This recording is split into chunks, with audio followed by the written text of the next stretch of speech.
Hello everyone, welcome back to my channel Oral Health Management by Dr. Alka Khade.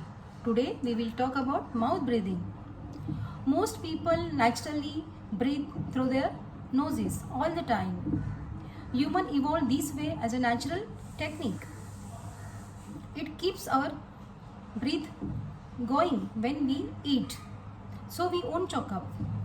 Some people develop mouth breathing later in their life, or some people born as a mouth breather because of body structural makeup.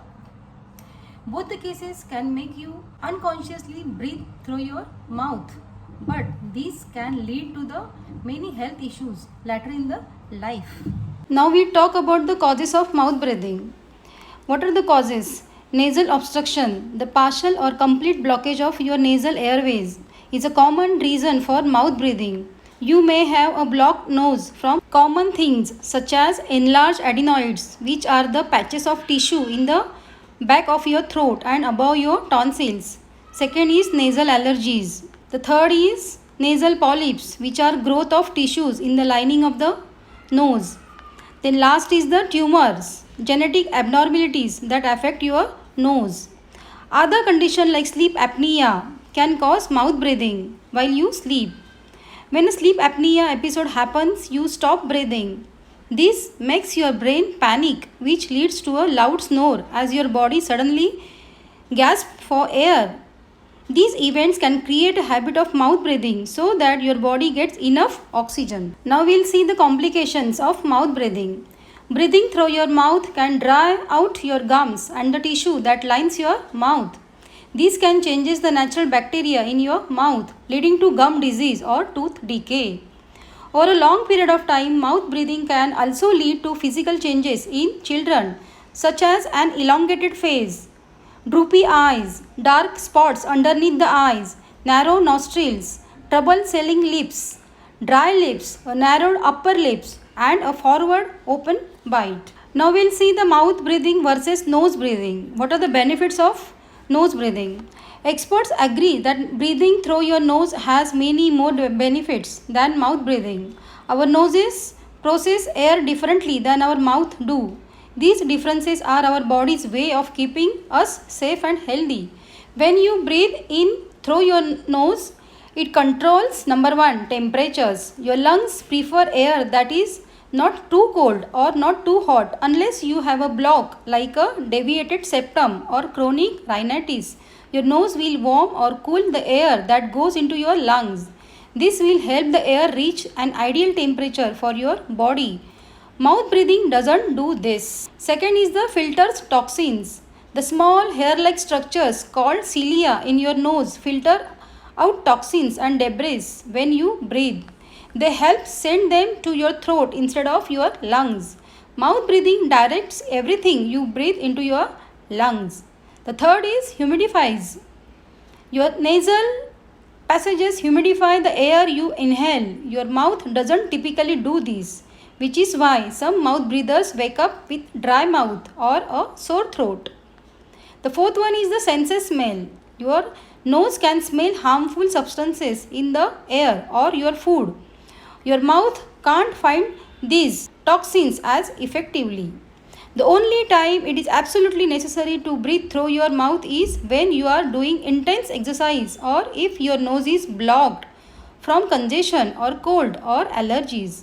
Temporary breathing can help you get air to your lungs quicker in this situation. Now we'll see the treatment part and prevention. If the shape of your nose or face is the cause of your mouth breathing, you might not be able to treat it directly. But if an underlying condition causes mouth breathing, your doctor will want to treat that first. Doing so might help you breathe through your nose better. For example, you might need to take allergy medicine, or if you have sleep apnea, your doctor will suggest treatment based on how mild or severe your case is. Now for moderate sleep apnea is the absence of sleep. Your care team may recommend that you lose excess weight, avoid alcohol and certain sleeping pills, use special pillow or take medication for sinus issues or congestion. For more intense cases, you might need to wear a special mask over your nose or mouth while you sleep. This therapy called continuous positive airway pressure, that is a CPAP therapy, gently pushes air through your nose or mouth to prevent your upper airway tissue from collapsing. You can also try some prevention measures at home. Number 1, practice breathing in and out through your nose. Number 2, keep your nose clean. Number 3, reduce stress so you don't gasp for air with your mouth. Number 4, use a larger pillow to prop your head up when you sleep. And the last one is the exercise. Now, how to tell if you are mouth breathing? What are the ways? It can be hard to know if you breathe through your mouth, especially if it happens while you sleep. Sign you might be in the habit includes dry mouth and snoring and bad breath, hoarseness and brain fog, feeling tired and irritable when you wake up. These are the signs of mouth breathing. If this sound like you talk to your doctor, there is not a simple test to diagnose it, but your medical team can do multiple exams to recognize if you breathe through your mouth. To diagnose mouth breathing, your doctor, usually an orthodontist, will do visual test.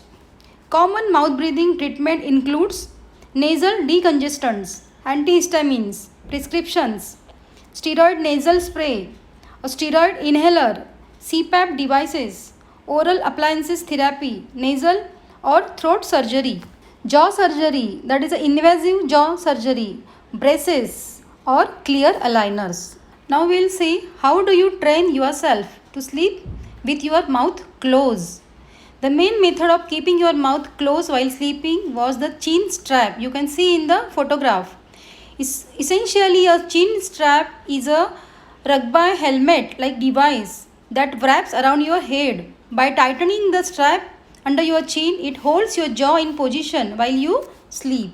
Now we'll see how do I not breathe through my mouth when I sleep. This is a question asked by the patient. The answer is, if you are struggling with how to stop mouth breathing when you are sleeping, you should try changing the height of your head compared to the rest of your body. Prop your head up with an extra pillow or a pillow that has sticker stuffing. Now we'll see how to prevent mouth breathing. Using a saline mist during long flights or cruises. Using saline nasal mist or spray and nasal decongestants or allergy reliever medication at the first sign of allergy or cold symptoms. Number 3 is sleeping on your back with your head elevated to open up the airway and promote nasal breathing. So friends, if you are suffering any problem like mouth breathing, do consult your dentist because orthodontist is the right person. He will guide you the better things. See you soon with the next video. Till then, bye bye. Thank you.